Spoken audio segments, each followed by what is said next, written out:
Okay, the next talk will be about how to defend your SAP HANA implementation or environment by Nahel and Juan. Give them warm applause, please. Thank you. Okay, I hope you can hear clearly from the back. So thanks everyone being here in the specific SAP track and part of Troopers Conference is really a great opportunity. This is the only IT security conference in the world with a specific SAP security track. So it's great to see all researchers here and other companies as well and great research like the one we just saw. So the presentation that we're going to be hosting today is about SAP HANA. It's about specific software vulnerabilities in SAP HANA and different attack vectors and how do we prevent these attack vectors, right? So it's the outcome of the research of several months of the research team in Onapsis, whose Nahuel was deeply involved into that. So I hope you enjoy it. The usual disclaimer that we include in every presentation. So now with the agenda, we are going to go very quickly through an introduction, talking about HANA, the architecture, the kind of concepts that you need to be aware of in order to understand all these different attack scenarios and also the mitigations. We will talk about TRex Net attacks, some buffer overflows affecting SAP HANA, and an interesting attack of a combination of different vulnerabilities which would lead into a remote password retrieval of the HANA system. One quick note around the TRex Net attacks. If you look for TRex Net documentation in the SAP sites, you won't find too much. So it's by SAP, it's referred as internal communications. So if you want to look for additional information, just refer to HANA internal communications. If from a customer standpoint, that's more accurate. And technically and internally, it's TRex Net. But if you look from a documentation standpoint, just use the term internal communications. Then we will talk about securing SAP HANA, like very briefly, which are the items that you need to keep on the top of your head, and then we will draw some quick conclusions. So the company Onapsis, for those of you who are not familiar with us, we just do SAP and Oracle security.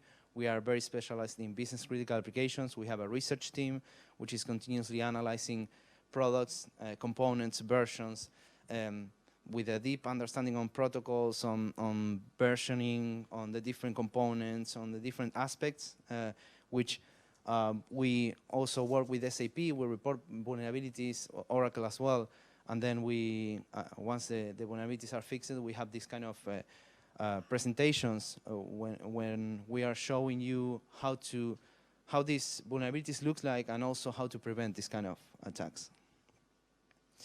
These are us.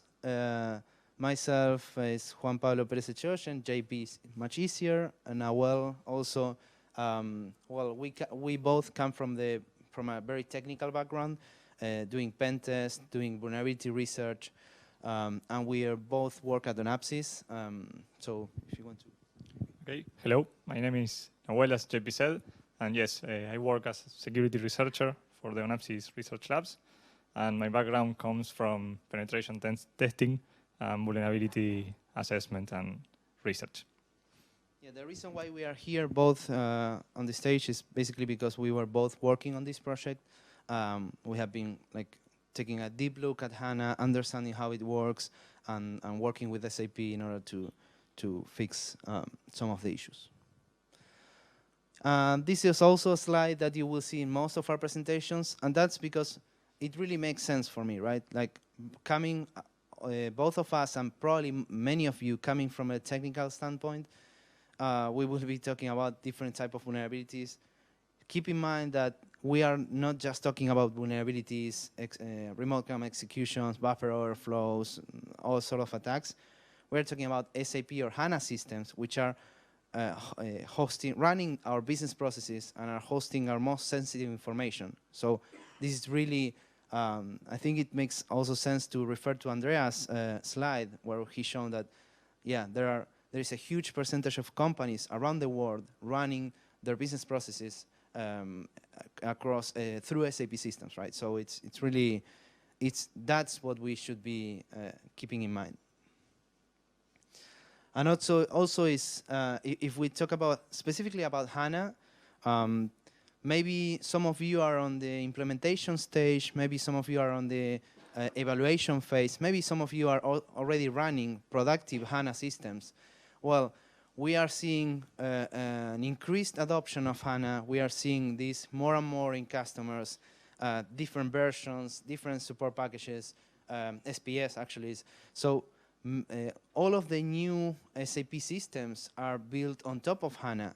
So SAP is creating the latest offerings on top of HANA. We're not talking about only on-prem. We're talking about cloud, private cloud, HANA Enterprise Cloud. We're talking about public cloud, HANA Cloud Platform, on-prem services. So everything is going strategically for SAP and therefore for SAP customers towards HANA. Well, S/4HANA is the clearest example, right? Like if you're going to migrate that to the next ERP, that's the way to go.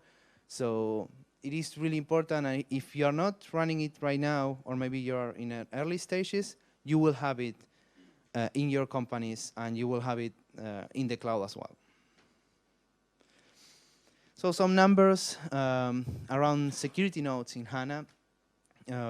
Well, you can see definitely a trend, and there are different ways to analyze this and to understand this. You could say that HANA, okay, there are more and more vulnerabilities around HANA, so what does it mean, right? Well, initially, you may think that there are more problems. Actually, this means that SAP is fixing more and more vulnerabilities. HANA is software, right? So it's just a matter of maths. The bigger the product is, the more vulnerabilities there are going to be. The more important the product becomes, the more people is going to be looking for vulnerabilities there, right? So we won't see these decreasing, but increasing, right? So there are going to be vulnerabilities over and over every year. So far, up to February, we'll have 6, which really goes with the trend that we see. So it's not a matter of are there going to be software vulnerabilities or not. It's a matter of what do we do in order to keep our system secure, right? It's a matter of having the right processes, the right people, the right knowledge, the right tools to support this update process and this maintenance of HANA systems. And some other information that just wanted to briefly throw to you. Basically, Ponymon just released a few weeks ago a research study around SAP cybersecurity. So I really encourage you to go to the webpage and download it. It was sponsored by Anapsys. We worked in this in the definition stages, and then Ponymon worked with their user base and all their infrastructure. So it really has very, very interesting results. I really encourage you to take a look at this, download and check. So let's go to the technical part. Let's start talking about HANA. How many of you familiarized with HANA, running HANA, doing consultancy around HANA? Okay, I was expecting a little bit more, but it's getting more and more every year. So last year we hosted a presentation around attacks to HANA web applications and integration and different topics. Well, this presentation is specifically talking about vulnerabilities, right? We will see some interesting attack vectors. So for you, if you are not familiar with SAP HANA, these are some of the concepts.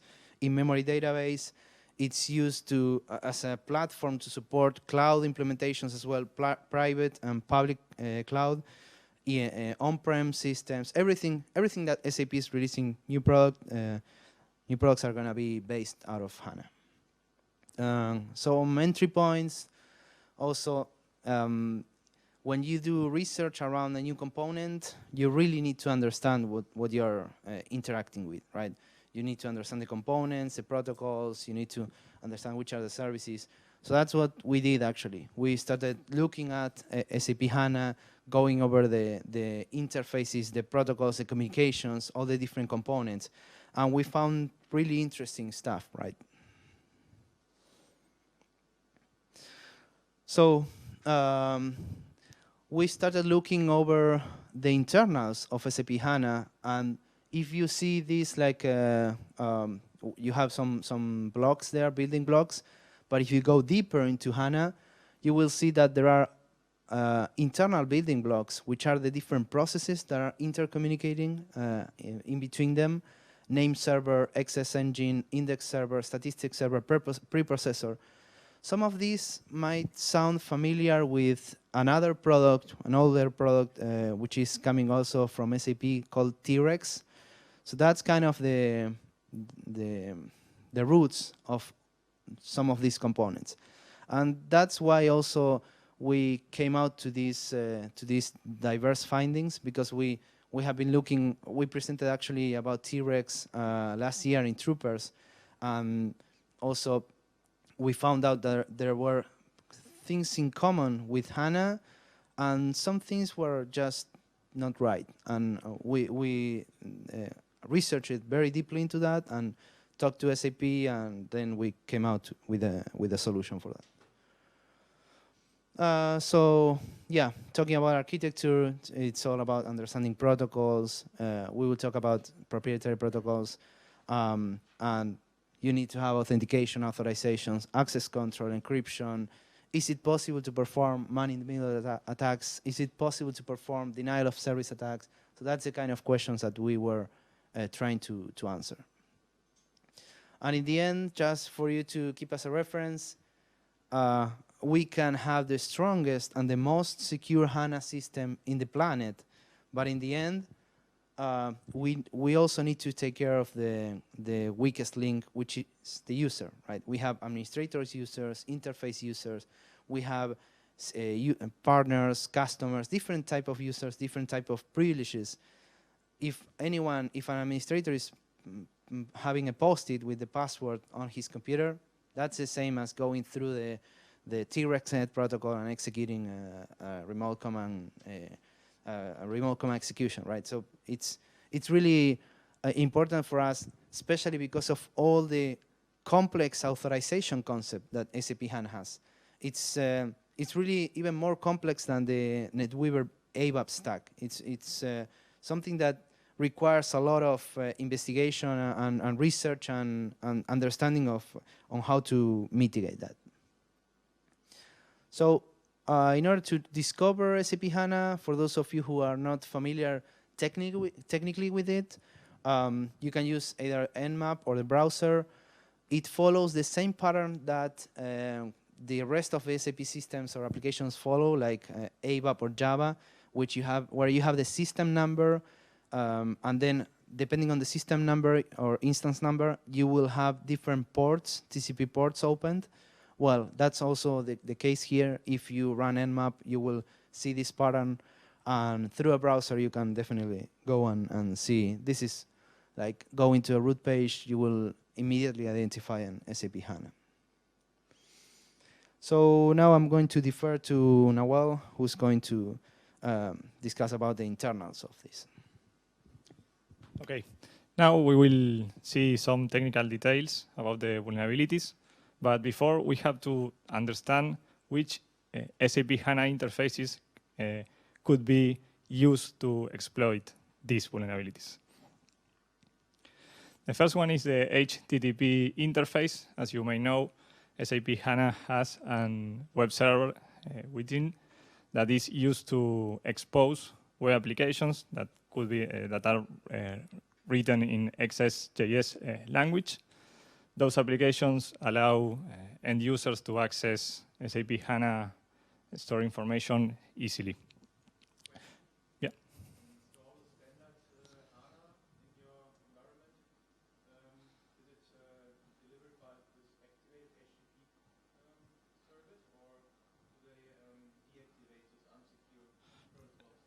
No, it has both interfaces enabled, the HTTP and interface, and also the HTTPS interface, both of them. One important thing to mention about this interface, it is that could be potentially exposed to untrusted network, such as internet. The next one is the SQL interface. This interface is used mainly by administrators to perform administrative tasks over the database, and also by third-party applications that needs to connect to a database. And the last one, and probably less known interfaces, are the TRex Net or internal communication interfaces. Those weren't designed to be used by end users, and as we'll see, are mainly used to perform different internal communications. So we will review first the different vulnerabilities on TRex Net that we found during our research. TRex Net has different, TRex Net protocol has different uses depending on your SAP HANA deployment scenario. When you deploy SAP HANA in a single host mode, all services run in a single host, and TRex Net in that case is used to perform inter-process communication. As we can see, the different process of the SAP HANA database use TRex Net to communicate. TRex Net is a custom protocol developed by SAP. It's undocumented, and based on our research, we think that is a really complex protocol, and was passed down to SAP HANA from another product called TRex that JP and another colleague, Sergio, were talking about that on the last year Troopers. When you have a distributed scenario, you have multiple hosts. One is a master host that is like the master in the communications. And you can have one host or more that are worker hosts that could be used to perform load balancing or disaster recovery task. In that case, TRex Net is also used to communicate each process with others in the host, but also to communicate the different hosts in the SAP HANA landscape. In that case, it's important to mention that TRex Net communications are mandatory. You can't have it because they are used to perform load balancing, synchronization tasks, and other things between the hosts in the landscape. And the last one thing that I shouldn't forget is different hardening tasks will be required if you have these kind of deployments, because otherwise you could be exposed to different vulnerabilities. TRex Net is an authenticated protocol. As I said, wasn't designed to be used by end users, so you don't have any kind of authentication. Before SPS, SAP HANA SPS 6, the internal interfaces or the TRex Net interfaces were exposed to all interfaces. When you install the SAP HANA platform, listening interfaces were bound to all your network cards in that host. Now, starting on SPS 6, by default, they listen on localhost only. And starting on SPS 10, the use of certificates was implemented on SAP HANA. So all the different scenarios that you could have are protected by default. That's a really good thing. You install SAP HANA, and by default, it configures to a secure state. Certificates are used, as I said, in all the different options that you could have. In a single host configuration, all the processes need a certificate to talk with each other using TRex Net. In multiple hosts require the same to be able to use TRex Net communications. You could choose from different options when you configure TRex Net in case that you are using a single host configuration. You should bind all the internal communications to localhost. That's called a local configuration. When you have two or more hosts, as I said, TRex Net is mandatory, and you could choose from two different options. You can have internal communications or TRex Net interfaces bound to a special network card and in a special network segment only used to perform internal HANA communications. That is called the internal configuration, sorry. Or you can have TRex Net bound to all interfaces. That means that any user or attacker that could reach the interface could perform the different attacks. That configuration has the advantage that it's easier to implement because you don't need a separated network to TRex Net communications. And sorry, yes.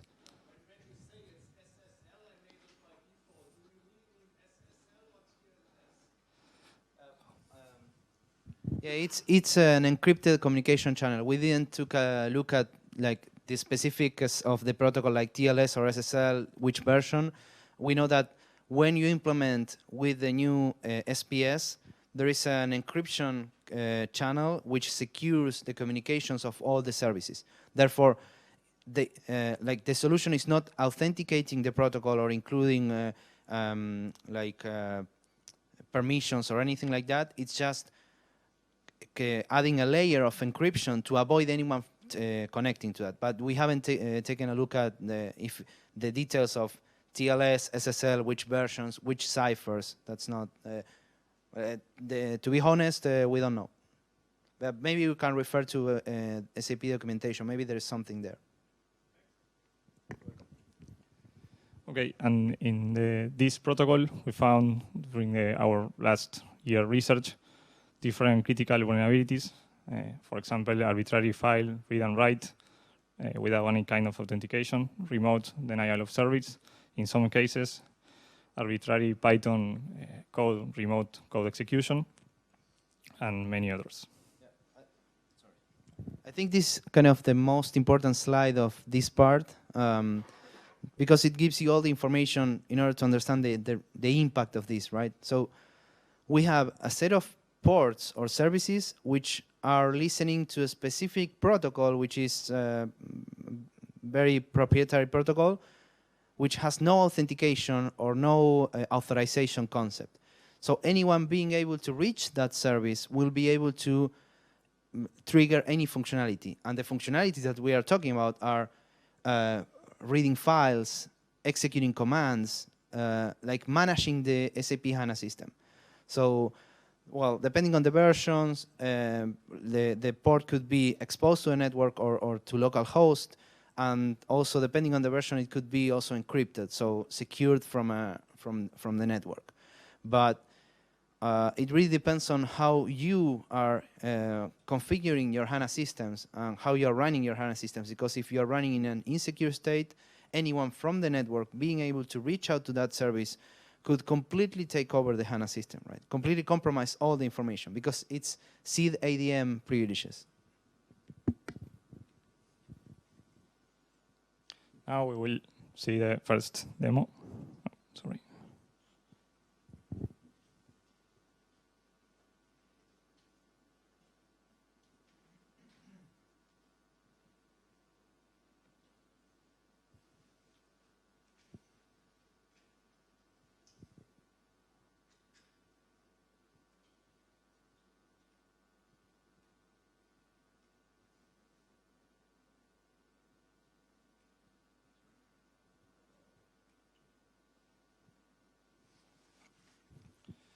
The first thing that the attacker is doing is trying to be sure that the system is an SAP HANA system.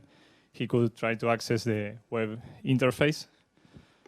Now he will do an nmap scan over the different TRex Net ports to check if they are open. As we can see, they are open.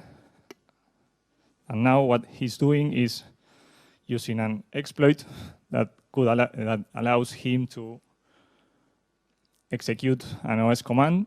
The OS command that he will execute it's to download a file from a server that he already has control. He will use a remote shell in Python. It's a bin shell. He knows that that will work because SAP HANA installs Python when it's installed. Now he will do the same again, but in this case, he will execute the file that he downloaded previously. Now he has an open port on the system. In this case, he chose to use a bind shell, but he could use a reverse shells or any other technique.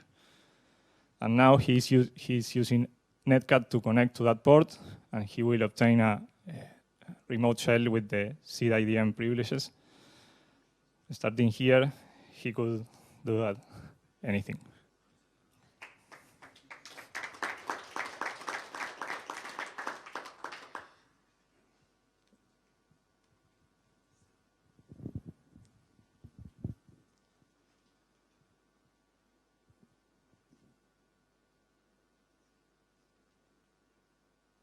Okay, so basically, to understand what happened, I know it's very technical, like it was a reverse shell, but that was basically to have an interactive console on the system. That's a very technical concept and very familiar for those of you who are doing pen test, probably.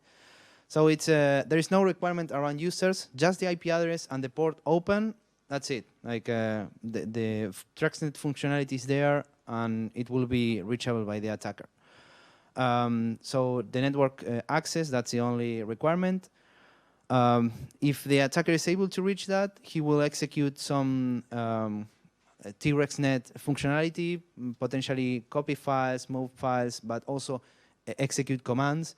He got a shell on the system, and now he's seed ADM. That's the operating system level administrator for the SAP HANA system.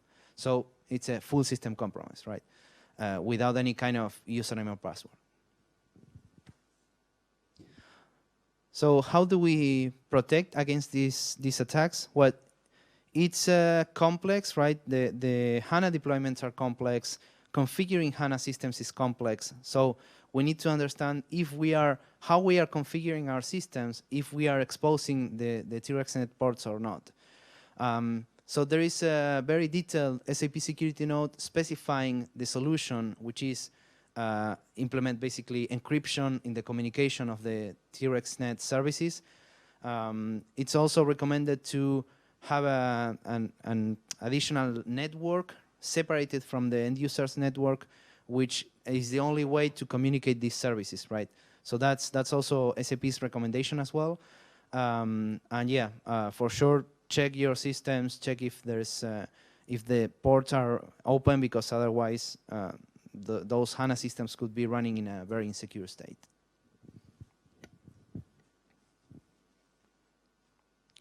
Now we will talk about two different vulnerabilities that we found, both really critical and are two buffer overflows in the SAP HANA platform.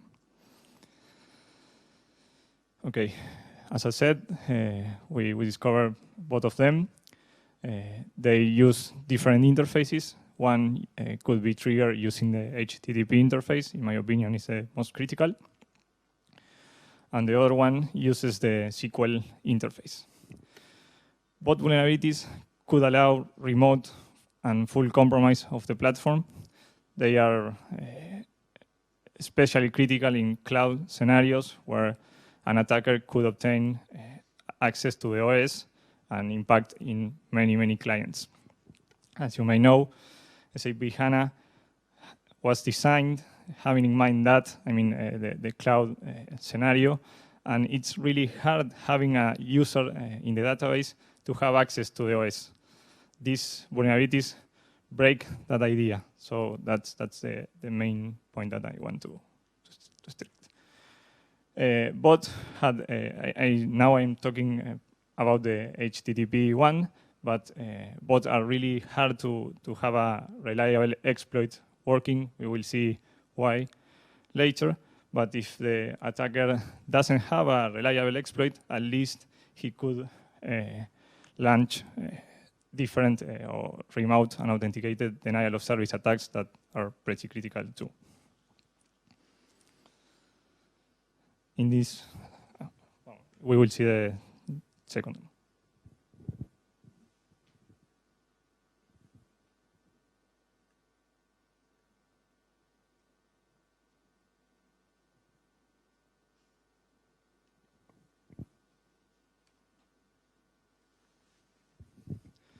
Again, the attacker is trying to be sure that the SAP HANA is an SAP HANA, the platform. Sorry. He doesn't have any user.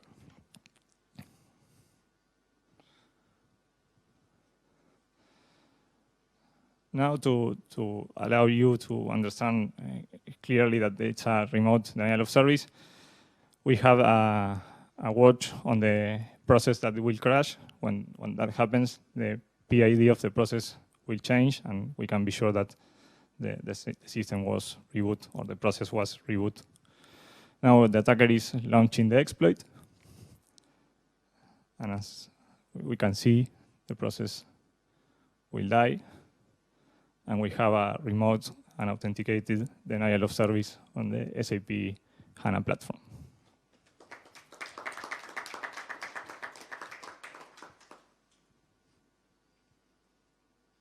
So as you can see, the user tried to connect afterwards, and he couldn't, right? Because one of the main processes, was it the index server? The index server just died and restarted, and it was restarting. It was like doing like the initial startup process. Okay, so what happened? Basically, same situation. No user authentication needed. So anyone just with network connectivity is able to basically trigger this vulnerability. This is, I think, a little bit more critical than the other one, because this we are talking about HTTP. Similar vulnerability was fixed on the SQL interface, also fixed by SAP. Sorry, but this HTTP interface could be exposed to the internet, for example, right? Or could be in a cloud environment. So just with access to the interface to HTTP port, anyone with that level of access without any kind of user credentials can throw an exploit and perform a denial of service on the system. Mitigation. So this is software. This is a software vulnerability. So basically, if anyone is able to reach the HTTP interface, would be able to trigger something like this. Therefore, you need to implement the solution, which is update the system, right? The HANA system. SAP updated the version, and it's patched in the latest one. Yeah.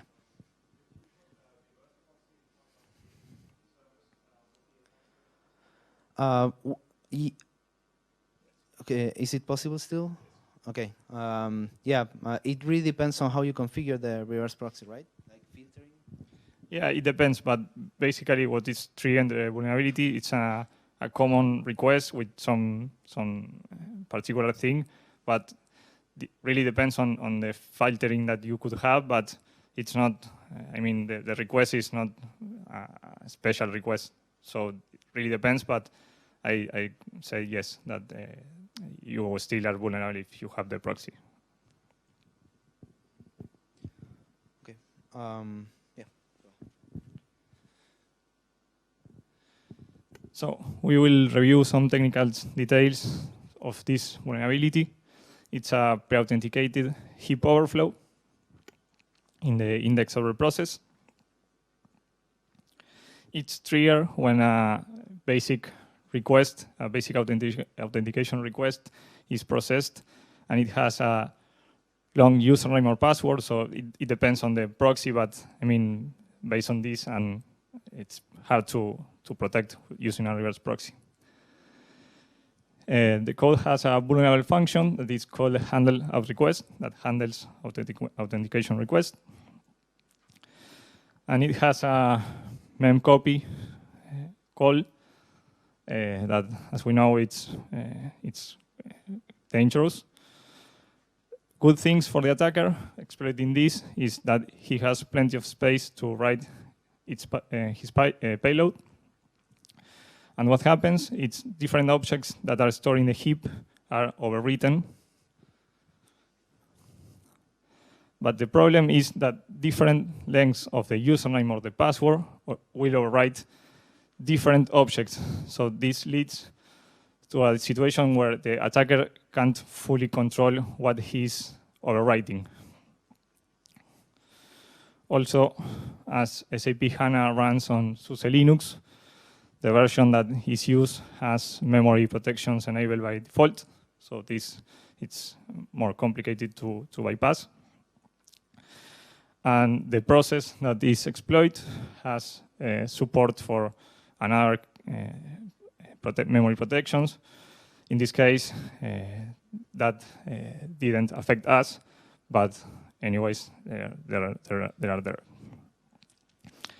In our opinion, at least, is an information leak vulnerability is required for the attacker to know the previous state of the heap and could use that in the moment he crafts the exploit, and some heap massaging techniques could be useful also. Probably the attacker could obtain some of them being authenticated, but in that case, he is already authenticated and the vulnerability is not so critical as if it's remote. So, and the last one that we will see are a combination of two vulnerabilities that separated aren't so critical, but in conjunction, it's really critical, the impact.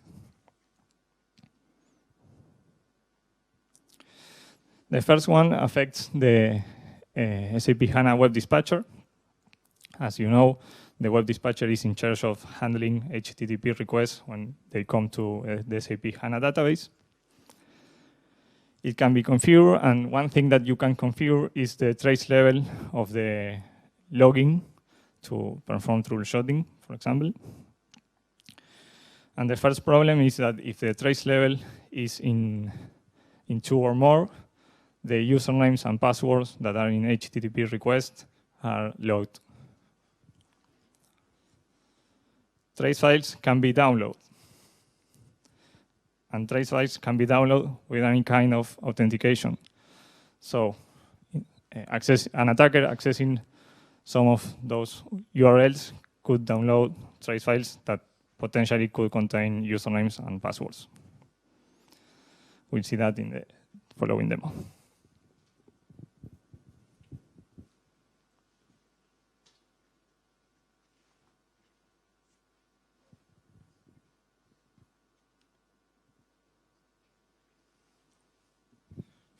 First, we have a valid user. Suppose that it's an administrator that logs on the SAP HANA platform.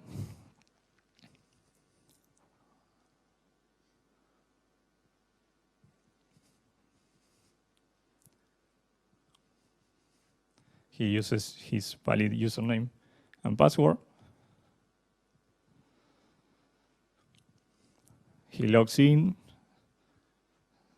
does his work, and logs out. And now suppose that an attacker uses this vulnerability and downloads the trace file. He isn't authenticated, so he has access to the file.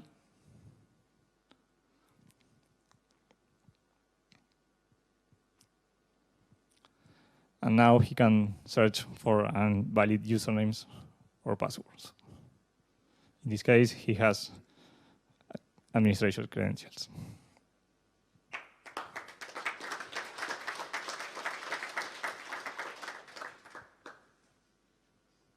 Yeah.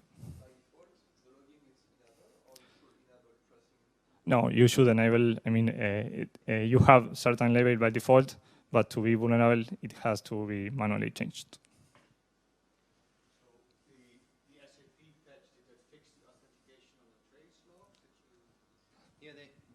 They fixed both. This is a combination of two issues. One, on one hand, an unauthenticated attacker can retrieve the traces remotely, And on the other hand, when you have the trace enabled with a level of 2 or more, passwords could be on that trace. So you put them together and it's a critical attack. SAP fixed both. So right now, if you're running on an updated version, these attacks shouldn't be happening.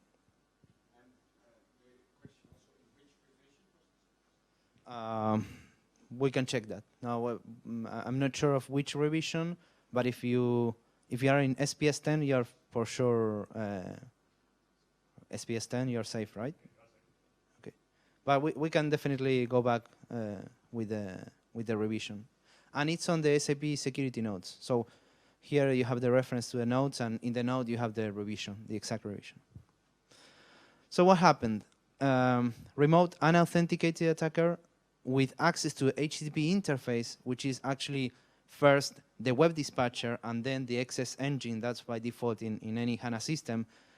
The first one that receives any requests is the web dispatcher. Therefore, if you connect to a specific URL which is handled by the web dispatcher, you can download the traces. The attacker can download the traces without authentication. And then if the trace is enabled to a certain level, not by default, but could be the case that administrators need to check something or need to debug something or just change it because they have higher login requirements, then there could be passwords there. Like the logon attempts will record the parameters of the username and the password. Therefore, the attacker just needs to download the traces, parse them, and he could get credentials, potentially of pre-registered users, right? Solution, yeah, again, software vulnerabilities. You need to update the systems. You need to apply those sub-security nodes. Once you are in a current state, like in an updated state, you are safe.